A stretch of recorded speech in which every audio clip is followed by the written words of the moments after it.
신약성경 390페이지 요한일서 3장 1절입니다. 보라, 아버지께서 어떠한 사랑을 우리에게 주사 하나님의 자녀라 일컬음을 얻게 하셨는고 우리가 그러하도다. 그러므로 세상이 우리를 알지 못함은 그를 알지 못함이니라. 사랑하는 자들아, 우리가 지금은 하나님의 자녀라.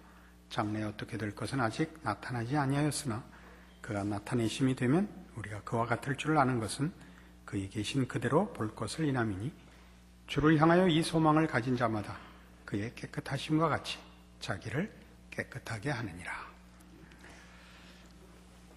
요한서신에서 우리가 계속 사랑이라는 주제를 만나고 있는데, 이 사랑에 관한 이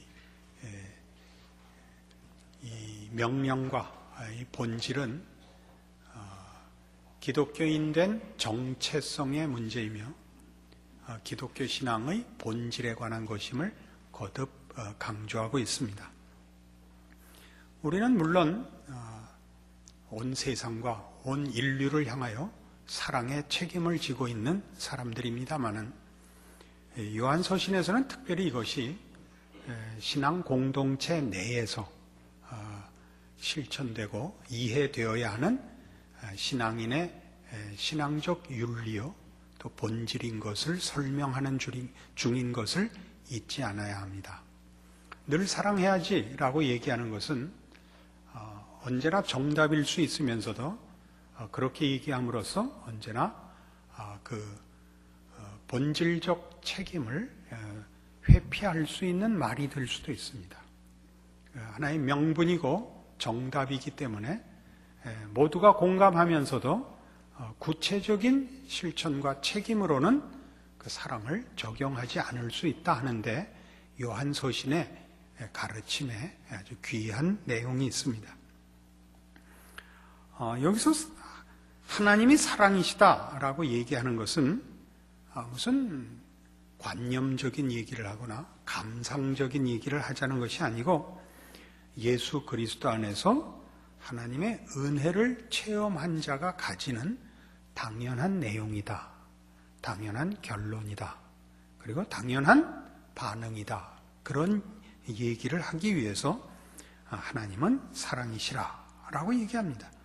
그러면서 이 하나님이 사랑이신 이 사실이 어떠한 사랑을 우리에게 주사 하나님의 자녀라 일컬음을 얻게 하셨는고 라는 이 짧은 설명 속에 구원을 얻은 자들이 하나님을 아는 것과 하나님의 자녀라는 자기 인식이 구원이라는 설명으로 또는 본질적으로 사랑이라는 내용으로 규정되어야 한다고 가르칩니다. 구원을 받지 못한 자들은 하나님을 알지 못하듯이 진정한 사랑을 알지 못한다. 그런 뜻입니다.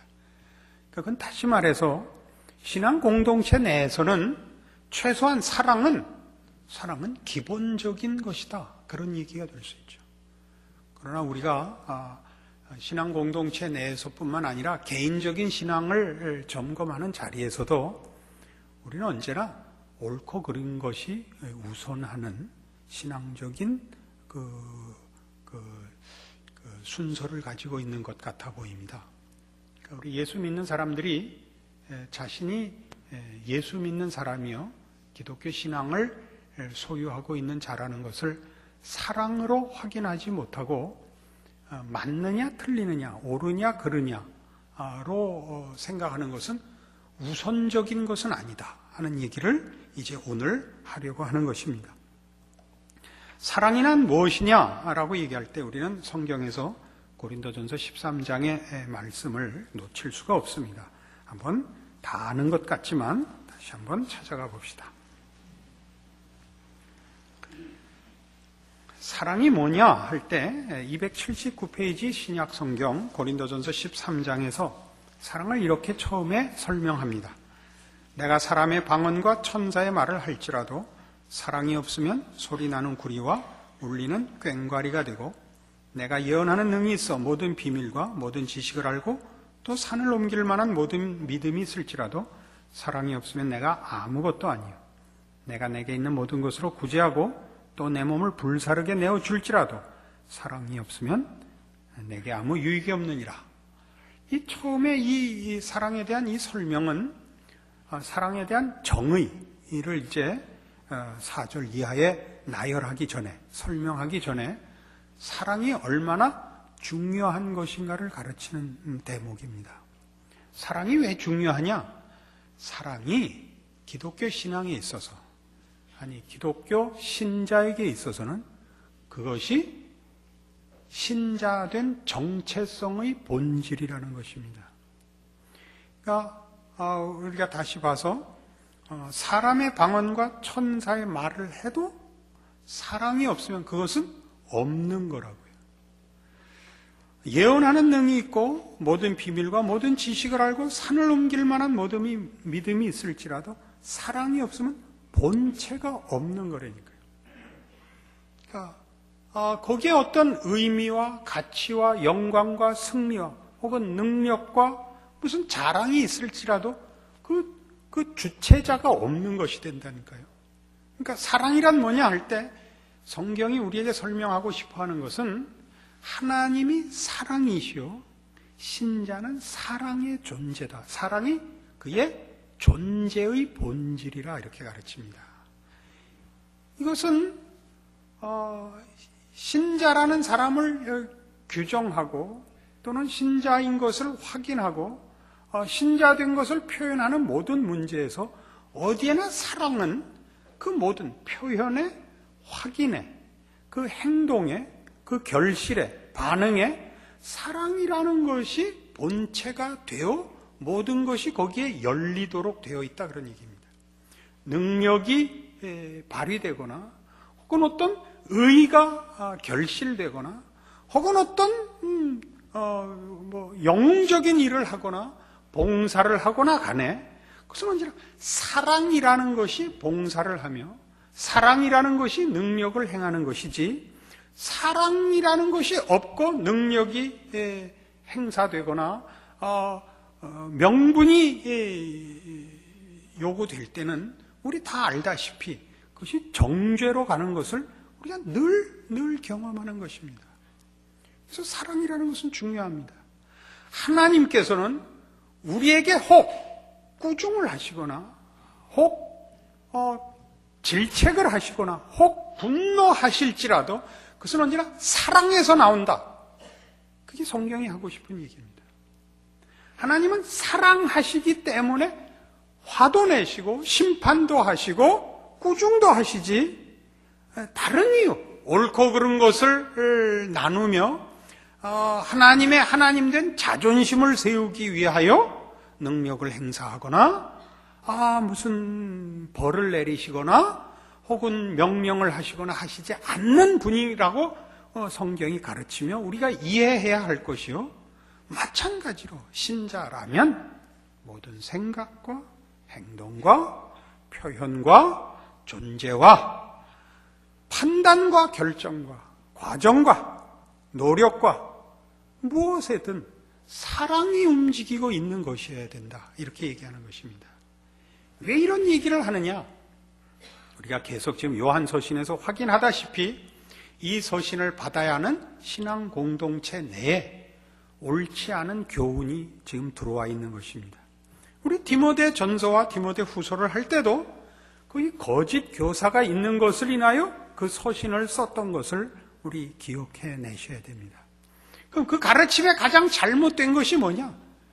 신앙의 본질, 우리를 구원하시는 하나님이 누구시며 우리에게 무엇을 목적하시는가를 틀리고 있다는 사실입니다. 그것이 한국 교회에서는 유교적 윤리관이 강합니다. 그러니까 옳다는 것이 언제나 최우선하기 때문에 옳은 것으로 인하여 사랑이 자기의 정체성을 확보하지 못하는 부작용이 한국교회는 사실 비일비재합니다.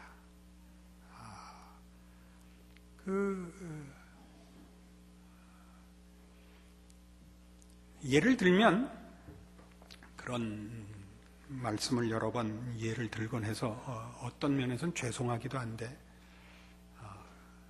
금식 기도를 40일 하고 내려왔다. 그럼 훌륭해져야 됩니다. 어떤 면에서 훌륭해져야 되느냐? 예수를 만나고 와야 되거든요. 예수님을 40일 동안 밥도 안 먹고 다른 거 하나도 안 하고 예수님만 만나고 그 품에 있다 왔으면 예수 비스름해져야 된다 이겁니다. 근데 40일 금식기도 하고 오면 성질만 더러워진다. 모든 문제에 시비만 건다고. 그게 왜 통했느냐? 우리는 신앙이 옳은 문제라고 생각했습니다. 진리의 문제라고 생각했습니다. 그렇습니다. 그러나 이 진리는 사랑의 진리입니다. 사랑의 진리입니다. 우린 기독교 신앙의 가장 중요한 핵심되는 본질을 가장 잘 드러낸 사건을 솔로몬의 재판에서 봅니다. 솔로몬의 재판이 뭐냐? 그가 하나님 앞에 지혜를 구하여 하나님 앞에 지혜를 얻은 표로 드러난 사건이 그 생모와 가짜 어머니 사이의 아이 싸움이었습니다. 기억하고 계시죠? 솔로몬이 지혜를 구했다는 것은 무슨 똑똑해진다든가 우리 보통 하는 얘기로 무슨 지능이 높아지는 그런 기도가 아니고 하나님의 백성을 맡은 지도자로서 어떻게 하나님의 뜻을 제대로 구현하며 그 일의 지도자 노릇을 감당할 것인가를 위하여 지혜를 요구하는 것입니다. 하나님의 뜻이 자신으로 인하여 제대로 구현되고 실행되고 본이 되기를 원하는 마음에 솔로몬이 지혜를 구했고 하나님이 기뻐하셨고 그 지혜를 허락하셔서 그 지혜가 뭐냐 하는 것이 이 사건에 드러났습니다. 두 어머니가 비슷한 시기에 애를 낳았고 한 어머니가 자기 애를 자다가 깔아 죽였습니다. 그러자 그 애를 상대방 품에 놓고 상대방의 아이를 자기 품에 가져와서 자기 애라고 우겼죠. 생모가 깨어보고 생모가 어찌 그 구별을 못하겠습니까? 하나는 쌍꺼풀이고 하나는 단꺼풀인데 내 애다. 아니다 내 애다. 네 애는 죽었다. 솔로몬 앞까지 왔죠. 솔로몬이 뭐라고 판단을 내렸죠? 반 잘라 나눠 가져라. 누가 양보했다고요? 생모가 양보했죠. 왜 양보했죠? 옳은 것을 위하여 생명을 죽일 수는 없잖아요. 자식을 죽이는 것이 무슨 의며 그게 무슨 정의며 그게 옳은 판단이겠습니까? 살려야죠. 그게 지혜라니까요. 하나님께 구했던 지혜요. 하나님이 솔로몬에게 준 지혜라니까. 뭐가? 생모 입장이 되라니까요. 생모의 마음 뭐예요? 사랑이죠. 자식을 위해서는 내가 죽으면 죽었지 자식을 죽일 수는 없는 게 부모의 사랑이죠. 그 얘기를 하고 있는 것입니다. 이것 없이 하는 것은 다 없는 거라니까요. 그건 신앙도 아니고 그건 아무것도 아닙니다. 그건 구원도 아니며 그것은 기독교 진리도 아닌 것입니다. 그게 여기 나오는 천사의 말을 할지라도 산을 옮길 만한 능력이 있을지라도 자기 몸을 불사르게 내어줄지라도 사랑이 하는 것이 아니라면 그것은 구원도 아니요 하나님을 알지도 못하는 것이라. 이게 지금 요한서신의 얘기입니다. 그리고 뭐가 나와요? 4절 이하에 사랑은 오래 참고 온유하고 투기하지 않고 자랑하지 않고 교만하지 않고 무례히 행치 않고 자기의 유익을 구치 않고. 그러니까 진정한 사랑이 무엇으로 표현되죠? 이웃과의 관계에서 표현됩니다. 어떤 식으로? 이웃을 위하는,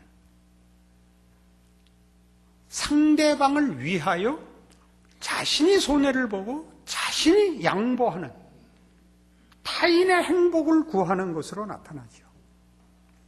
그러니까 우리의 모든 신앙의 내용들을 이 성경 가르침의 근거에서 비춰봐라 이겁니다. 실제로 요한서신은 그 믿음의 공동체 안에 들어와 내용이 비슷한데 아닌 거짓 교사들의 가르침, 요한서신에서는 훨씬 심하게 그 표현이 되어 있죠. 적그리스도라고까지 표현되어 있는 잘못된 것이 뭐냐고요. 기독교 신앙이 본질상 무엇이냐 하는 데에서 하나님이 누구시며 그 하나님의 사랑을 입고 구원을 얻은 자의 사랑의 본체가 무엇인가, 너희 정체성을 확인해보라. 이렇게 나오는 것이 오늘 본문인 것입니다. 다시 본문으로 돌아오셔서 그런 차원에서 이렇게 얘기하죠. 3장 1절에 있는 대로 그러므로 세상이 우리를 알지 못함은 그를 알지 못함이니라. 세상이 우리를 알지 못한다는 건 뭐죠? 세상은 우리에게 적대적이며 세상의 질서나 원리와 우리의 신앙의 본질과 원리는 서로 적대적입니다. 세상은 어떻게 살죠? 이기적으로 살아야죠. 상대방을 잡아서 내가 그 위에 승리와 소유가 있게 되죠. 우리는 그 반대죠. 여기서 말하는 세상이 우리를 알지 못한다는 건 서로 다른 길을 가며 서로 목적이 다르며 서로 가치가 다르며 서로 정체가 다르다는 얘기입니다. 기독교 신앙을 논하면서 세상과 공존할 수 있다고 가르치는 것은 거짓된 것입니다. 세상과 공존한다는 것은 세상의 정신을 말합니다. 세상의 정신은 뭐죠? 하나님을 알지 못하고 하나님의 구원의 본질을 알지 못하는 삶의 방법이죠.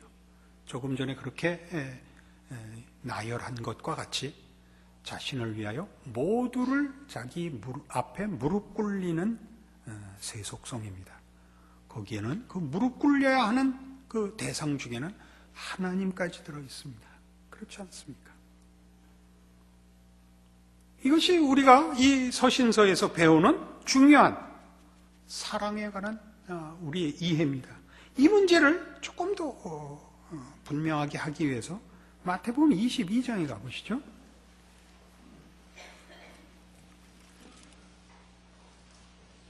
마태복음 22장 34절입니다. 예수께서 사두개인들로 대답할 수 없게 하셨담을 바리새인들이 듣고 모였는데 그 중에 한 율법사가 예수를 시험하여 묻되 선생님이여 율법 중에 어느 계명이 크니까? 예수께서 가라사대 내 마음을 다하고 목숨을 다하고 뜻을 다하여 주 너의 하나님을 사랑하라 하셨으니 이것이 크고 첫째 되는 계명이야. 둘째는 그와 같으니 네 이웃을 네 몸과 같이 사랑하라 하셨으니 이 두 계명이 온 율법과 선지자의 강령이니라. 질문은 뭐였죠? 어느 것이 제일 큰 계명입니까? 그래서 답이 그거라니까요. 하나님 아버지를 사랑하고 네 이웃을 사랑하라라고요. 아까 고린도전서 13장과 얼마나 일치하는지 아시겠습니까? 무엇을 하는 문제가 아니라 그 하는 그 본체가 누구인가의 문제가 율법의 강령이니라. 율법의 진정한 내용이니라 이거예요. 뭐죠? 하나님 사랑, 이웃 사랑이라니까요. 하나님이 사랑이시고 우리에게 허락한 구원이 사랑의 회복입니다. 감성적이고 무슨 센티멘탈한 얘기가 아니고 사랑이 이 본체가 된 존재로서 이제 움직이는 겁니다. 그가 하는 모든 일은 그가 지키는 어떤 율법이든 규칙이든 뭐 질서든 뭐든지 가치든 명분이 있다면 그것은 사랑이 움직이는 거야 됩니다. 어떤 사랑? 하나님 사랑, 이웃 사랑입니다. 그래서 하나님 사랑, 이웃 사랑이라는 표현이 하나의 명분이거나 무슨 증거로서 표로서가 아니고 본체로서 말입니다. 그래서 예수님께서 첫째는 하나님 사랑이요, 둘째는 이웃 사랑인데 이것이 율법과 선지자의 성경 전체의 가르침의 강령이라고 한 것입니다. 이 문제는 우리 성경에서 사랑은 모든 율법의 완성이니라 하는 식의 표현이 로마서 13장에도 나오고 또 우리 요한복음 13장 34절에서 보는 바와 같이 예수님께서 이렇게 가르치신 데도 나옵니다. 새 계명을 너희에게 주노니 서로 사랑하라.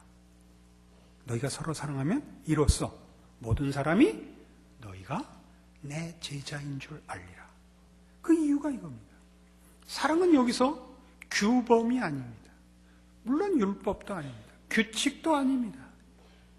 책임져야 할 행동 강령이 아니고 본질과 본체에 관한 것입니다. 이것이 없기 때문에 사실은 모든 성도들이 개인적으로나 또 그 같은 신앙을 고백하는 신앙 공동체 내에서 기쁨이 없습니다. 기쁨이 없습니다. 여러분들 다 배우고 아셨지만 실천하기 어려운 것, 사랑은 받는 것보다 주는 게 행복하다. 잘 안 되죠. 왜냐하면 신앙이 썩 훌륭하지 않아서 그렇습니다. 사랑은 정말 그렇습니다. 사랑은 하는 자가 행복합니다. 받는 자는 자존심에 만족은 있을지 몰라도 행복하지 않습니다. 연예인들이 가장 무서워하는 게 뭐냐 하면 내일 아침에 눈을 떴을 때도 세상 사람들이 오늘같이 나를 좋아해 줄까? 이것이 가장 공포스럽답니다. 가장 공포스럽답니다. 받는 사랑이라서 그렇습니다. 하는 사랑은 공포스럽지 않습니다. 사랑을 하면 내가 변덕을 부리지 않는 한 잘못된 일이 생길 수 없으니까 글쎄요, 자신이 무서울 수 있을지는 모르겠습니다만은 그 세상이 무서울 일은 없습니다. 그러니까 기독교 신앙을 가지고 있다는 것은 바로 이런 든든한 반석 위에 서는 겁니다. 예수 안에 있는 하나님의 사랑을 확인하는 것과 그 안에서 새롭게 창조되고 회복되고 구원받은 존재로서의 삶을 사는 것이기 때문에 사실은 어려울 수는 있지만, 삶이 어려울 수는 있지만 행복을, 만족을, 감사를 빼앗을 것은 세상에는 없습니다. 그리고 이 사랑을 입은 자로서 그 사랑을 나누며 살도록 요구받고 있는 인생이 기대되고 보람찰 수밖에 없습니다. 이것이 여러분들 모두에게 허락된 구원인 것 기억하셔서 이 사랑을 누리고 나누고 사는 복 있는 인생을 사시기를 원합니다. 주님 가르치신 기도로 예배를 마칩니다. 하늘에 계신 우리 아버지요, 이름이 거룩히 여김을 받으시오며 나라 임하옵시며 뜻이 하늘에서 이룬 것 같이 땅에서도 이루어지이다. 오늘날 우리에게 일용할 양식을 주옵시고 우리가 우리에게 죄 지은 자를 사하여 준 것 같이 우리 죄를 사하여 주옵시고 우리를 시험에 들게 하지 마옵시고 다만 악에 속아옵소서. 대개 나라와 권세와 영광이 아버지께 영원히 싸움나이다. 아멘.